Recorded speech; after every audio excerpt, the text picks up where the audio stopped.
Meus amigos inscritos aqui no meu canal, que já têm acompanhado aí inicialmente a história de Mateus 24, sobre o arrebatamento da igreja, ou se a igreja passará ou não pela grande tribulação. Eu entendo que é mais confortável ao ser humano acreditar naquilo que não põe a sua alma ou a sua integridade em xeque, beleza? Porém, foi depois de alguns anos, lendo e relendo a passagem do sermão profético de Jesus sobre o fim dos tempos, que decidi entender melhor por que Jesus não deixaria a igreja passar por um sofrimento destes, uma vez que a igreja já tem atravessado as piores perseguições desde que foi instituída, que até dispensa comentários. Cara, são mais de 20 séculos de provas, perseguições e tribulações. Não tem mais como a igreja ter de participar de um período que foi preparado para julgar o mundo e converter Israel ao Senhor Jesus, o verdadeiro Messias. E eu não quero acreditar de jeito nenhum que a igreja passará pela grande tribulação. Ainda bem que a Bíblia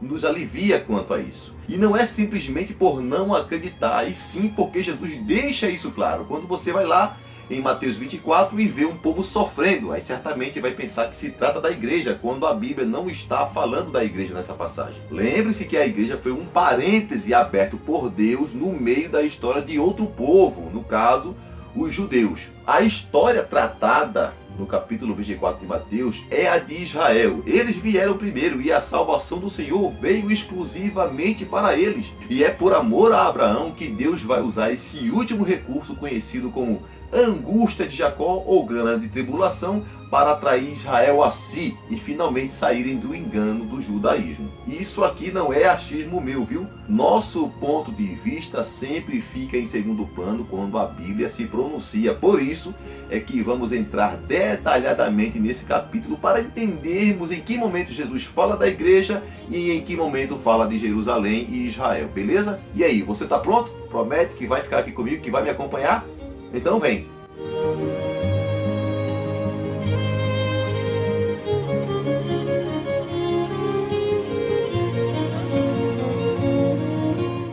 Galera, no vídeo anterior eu falei que Jesus havia dividido o sermão profético em 3 estágios. Vocês lembram?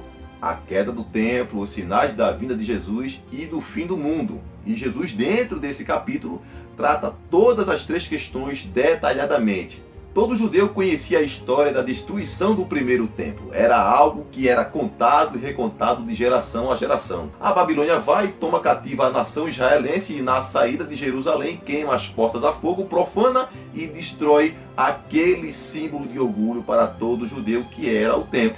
Daí, depois de alguns séculos, aparece Jesus e diz que este segundo templo também seria destruído. Templo este que fora reconstruído por Zorobabel e dinamizado por Herodes, pois ele investiu na suntuosidade do templo. Mais uma vez os discípulos ficam tensos e imaginando como se daria tudo aquilo novamente. Meu Deus, tudo iria se repetir. E como já falei no outro vídeo, da profecia de Jesus ao cumprimento dela bastaram apenas 37 anos. Só que desta vez, ao invés dos babilônios, Roma se encarregou de destruir o templo. Aí você pergunta: mas Jota, cara, por que você não vai direto ao ponto? Por que você fala tanto em Israel? Meu amigo, é porque a história citada em Mateus 24 é da nação israelense e não a dos gentios. Os gentios já tiveram sua participação na história através da igreja e ela se encerra no versículo 8 do capítulo 24 de Mateus. Ponto.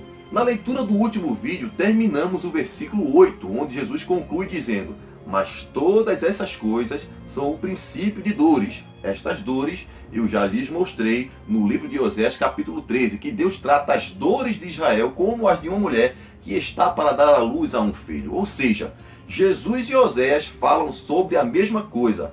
Mas vamos à leitura. Então lhes entregarão para que vocês sejam atormentados, e alguns serão até mortos. Vocês serão odiados por todas as nações por causa do meu nome. Nesse tempo muitos serão escandalizados e um ao outro se odiará mutuamente.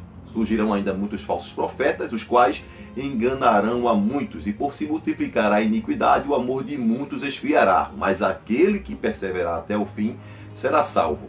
E este evangelho do reino será pregado em todo o mundo para testemunhar todas as nações, então virá o fim. E aí, você está achando que Jesus aqui está falando para a igreja, né? Fala a verdade. Pensou ou não pensou? Compreende então, meu querido, que nesse exato momento, enquanto você assiste esse vídeo, existe alguém tramando planos maléficos contra Israel. Países fazem questão de votar contra Israel na ONU para não dar o direito que eles exigem de ter Jerusalém como capital oficial do seu país. Inclusive, Donald Trump foi quem se dirigiu ao Muro das Lamentações e, em oração, prometeu a Deus que no que depender dele, ninguém vai tocar em Israel. E também nosso presidente Jair Bolsonaro já fechou boas relações com a nação amada, e isso raramente acontece, cara. Observe que lá atrás existe uma promessa de Deus em cima de Abraão. Vocês lembram? Abençoarei a quem te abençoar e amaldiçoarei a quem te amaldiçoar. Deus não mente, e se qualquer chefe de Estado bem souber, jamais se levanta contra Israel. E nós cristãos que lemos a Bíblia sabemos muito bem disso. É só você parar e observar a situação atual de Lula, da Dilma, do PT e do Michel Temer agora. Não notaram? Ele também votou contra Israel e a hora da cobrança chegou, juntamente com Lula, Dilma e o PT, cara. Nenhum outro país no mundo é tão odiado e tão amado como Israel. Amado por aqueles que temem a Deus e odiado por aqueles que não estão nem aí para Deus. No capítulo 9 de Daniel, o profeta diz que o anticristo firmará uma aliança, um concerto, um pacto com muitos por uma semana, aqui no caso 7 anos. A Bíblia não diz que será com todos, nem que o acordo será de paz ou que Israel receberá o anticristo como Messias. O texto não diz isso. O estudante responsável das Escrituras deixa o texto falar o que ele está falando. Não se pode colocar palavras na boca de Deus. Com quem mais Israel fará uma aliança senão com os países árabes? Todos os acordos de paz que Israel fez na história foram feitos com muçulmanos. Os problemas de Israel não são entre judeus e americanos, judeus e europeus, ou entre judeus e asiáticos. Todo o litígio de Israel foi a vida inteira com árabes, meu Deus. Então, para que Israel fará um acordo de paz com budistas? Para que Israel vai fazer um acordo de paz com católicos? Ou para que fim Israel faria um acordo de paz com os japoneses, se todo o problema de Israel é Hamas, é Hezbollah, é palestinos, Síria, Irã, Iraque, Líbano, Arábia e companhia limitada, cara? Para que esse acordo seja firmado, se pressupõe que algo grave e de largas proporções acontecerá. E se você observar as profecias dos capítulos 38 e 39 de Ezequiel, saberá que o Gog e Magog mencionado nas Escrituras terá duas fases, uma antes da grande tribulação e outra após o milênio. Mas para saber disso, meu querido, você precisa ler, beleza? Quando falamos em vinda do Senhor, muito crente entra em parafuso, cara, e fica em ponto de enlouquecer quando você fala que a vinda do Senhor Jesus Cristo acontecerá em duas fases distintas, fases essas que a Bíblia respalda. Existem dois termos no grego, língua com a qual foi escrita o Novo Testamento, que definem com tranquilidade o que é arrebatamento e vinda de Cristo, onde todo olho verá. O primeiro termo em grego é harpazo, que significa vinda de Jesus oculta, Jesus pairando sobre as nuvens e os seus anjos trabalhando na velocidade da luz, recolhendo os fiéis vivos e mortos. Isso aí trata de arrebatamento. E o outro termo grego que é parousia, que significa presença de Cristo a olho nu. Aqui se trata de Jesus descendo sobre o Monte das Oliveiras para livrar Israel da mão dos árabes. Então fica simples entender que o arrebatamento da igreja é um fato e que a linha que diz que a igreja passará pela grande tribulação é equivocada, uma vez que quem ler Mateus 24 imagina logo que o recolhimento feito pelos anjos aos escolhidos trata-se de igreja, quando na verdade está falando dos judeus, e que as situações são parecidas e que ambas acontecerão no mesmo momento, quando não acontecerão. São situações distintas. Quando Paulo fala que seremos arrebatados num piscar de olhos ao soar da última trombeta, ele não se refere à sétima trombeta do livro de Apocalipse, pelo amor de Deus, meus amados. Paulo aqui fala da Tequia Hagedolá, a última trombeta da festa das trombetas. Dê uma pesquisada sobre a festa das trombetas judaica que você vai ver que eu estou falando com plausibilidade. Paulo relata isso por volta de 50 anos antes de João escrever os relatos de Apocalipse e suas 7 trombetas. Sabe por que nenhum dos tessalonicenses perguntou a Paulo a que trombeta ele se referia? Porque todos sabiam que era da Tequia Hagedolá que ele falava. Essa trombeta era a última, que simbolicamente significava uma convocação de Deus ao seu povo, aos judeus. Por isso que o arrebatamento da igreja se dará após o toque desta última trombeta que Paulo menciona, ou seja, assim que esta festa judaica terminar lá em Jerusalém. Mas o que tem a ver uma coisa com a outra, meu amigo? Se você é um cara que estuda as escrituras, já deve saber que Israel é considerado o relógio escatológico de Deus. Quer saber o que vai acontecer? Fica observando Israel, beleza?